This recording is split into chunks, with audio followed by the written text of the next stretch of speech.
आगाज में खबर है, वजीर आजम इमरान खान कहते हैं ऑपोजिशन अदम एतमाद की तहरीक लेकर आए, शौक पूरा करके देख लें, तमाम इत्तेहादी हमारे साथ हैं। वजीर आजम इमरान खान ने इत्तेहादियों पर एतमाद का इजहार किया। मुलाकात करने वालों में रियाज फतेयाना और नसरुल्लाह दिरेशक शामिल हैं। हुकूमती जमात ने नाराज जहांगीर तरीन से भी रब्ता किया।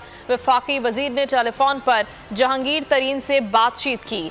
वजीर आजम पूरा एतमाद हैं। PTI ने जहांगीर तरीन से भी रब्ता किया है और वजीर आजम इमरान खान कहते हैं कि ऑपोजिशन अदम एतमाद की तहरीक का शौक पूरा करके देख ले, तमाम इत्तेहादी हमारे साथ हैं। उन्होंने इत्तेहादियों पर एतमाद का इजहार किया। मुलाकात करने वालों में रियाज फतेयाना और नसरुल्लाह दिरेशक शामिल थे।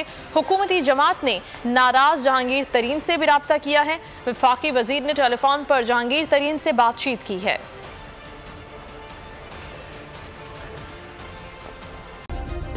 सब्सक्राइब करें और बेल दबाएं ताकि कोई खबर रह न जाए।